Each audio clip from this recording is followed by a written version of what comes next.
The trailer for Battlefield 6 Season 3 just dropped, and it's giving us our first look at a ton of new content. There's also loads of footage of the new maps coming in Season 3, plus we have some exciting news about some of the major gameplay changes launching with this update. Now, despite it being about only 90 seconds long, today's trailer is packed with new looks at upcoming maps Railway to Golmud and Cairo Bazaar, both of which are remakes of past Battlefield maps.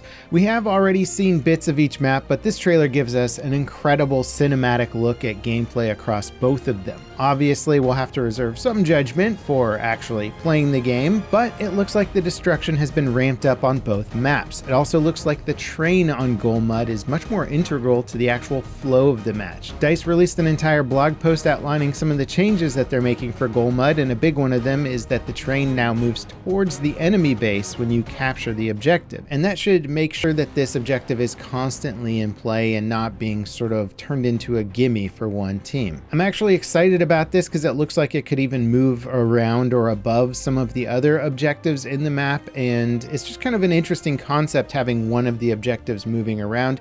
It seems like they're going to take that concept much further this time around, and it's just cool to see them experimenting and trying new things. Maybe in one map they'll even try a hot wire gimmick and make a moving vehicle one of the objectives. I kind of have a soft spot in my heart for the old Hotwire game mode. Now on Cairo Bazaar, which is a remake of Battlefield 3's Grand Bazaar, it looks like more buildings will offer destruction. There's shots of the entire facades of buildings being completely shelled out. There's also this shot of a tank blowing up an archway that looks pretty darn cool, I gotta say. There may also be a hint that spray cosmetics are coming to Battlefield 6 in Season 3 as we see two players tagging a concrete barrier before a tank smashes through it. And I gotta say, just in general, this trailer slaps. It actually gets me really pumped up for Season 3. Golmud is starting to really come alive from the visual side.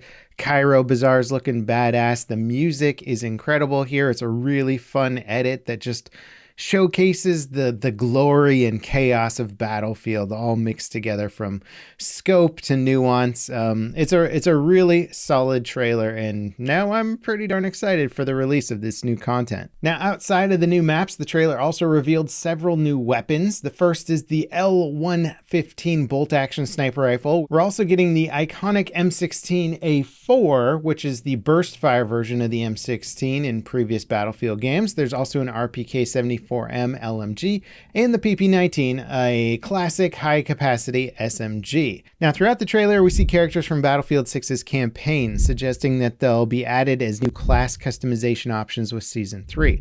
Obviously, I'd forgive you if you didn't recognize these characters from the campaign, since, well, the campaign's not too great and pretty forgettable, but it's kind of cool that we are getting more varied customization options here. Season 3 is also bringing back the Obliteration game mode, which is being shown off a little bit in the trailer. This game mode is kind of like a Rush meets Capture the Flag hybrid, where both teams fight over a single bomb that can be used to blow up MCOM stations. It was added to Battlefield 4 with Dragon's Teeth DLC and has popped up here and there in other Battlefield titles. The only thing notably absent from the reveal trailer was the showcase of any new vehicles. They are doing a lot of reworks to the vehicles this season, so there were plenty of vehicles shown, but I didn't see anything new. Now, when it comes to the cosmetics, there's quite a few hooded characters in this trailer, and people were pointing out in the comments how it's a little cheesy, perhaps, feels a little bit more on the COD side of things. This is an area where if DICE strays too far from the classic, more traditional military outfits, people start going, okay, what the heck are we playing here?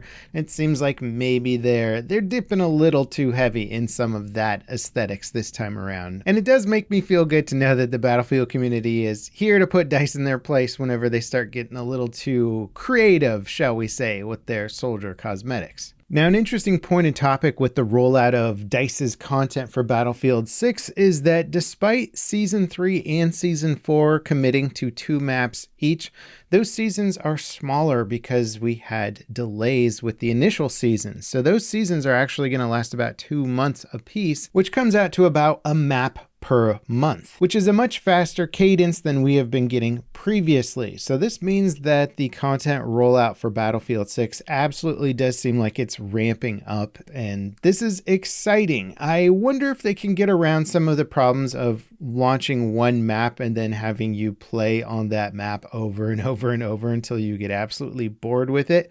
There was some nice elements to having larger seasons with more space in between them, where you could play a lot of the new content and jump between the new maps that all launched at once rather than just focusing on one map at a time. I wonder if DICE is even interested in solving that problem. I bet you there's metrics somewhere that are telling them that launching one map per month is actually better for player retention and engagement and exposure for the franchise versus doing these bigger content drops with more space between them. Now, despite not having a blog post or patch notes to go along with this reveal trailer, which is a little unusual for DICE, they did, however, have a different blog post talking about some of the upcoming vehicle changes, which are going to be quite substantial. And if you're a vehicle user or you like to fight against vehicles, it would definitely be worth knowing some of these changes. For example, the anti-vehicle tools that could take out a tank in 2 hits before will now require 3 hits instead. Also, the damage calculations are being simplified to make RPGs and other AT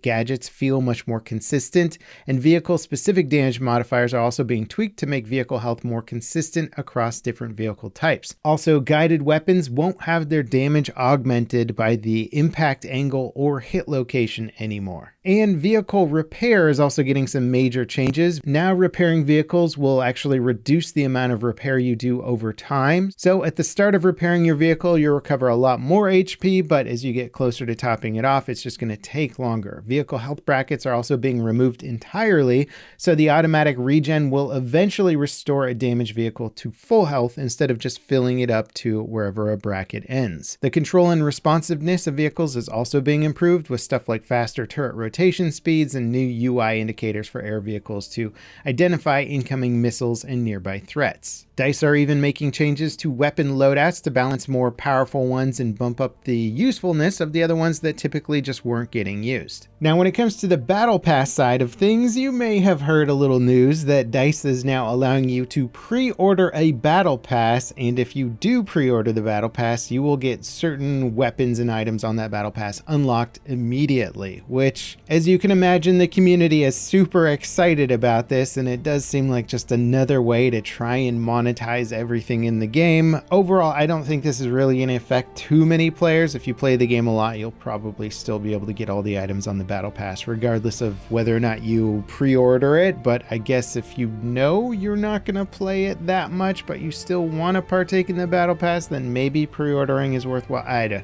It's just, I hope they don't go full mobile game with this at some point and start monetizing every little aspect of things. But, you know, this is where we are now. Regardless, though, it really does seem like DICE is stepping up to meet the content demands of their hungry fan base, and the player base is staying quite healthy. There's still a lot of people playing Battlefield 6 every day, and I imagine that Season 3 will boost that number significantly. So I've been enjoying it. Hope you guys are enjoying it. And up next, check out this video on the top 10 mods that became their own video games. You might be a bit surprised by just how massive some of these games actually are, like industry-defining games that all had very humble origins. As always, guys, thank you so much for watching, and I'll see you next time. This is Level Cap, signing off.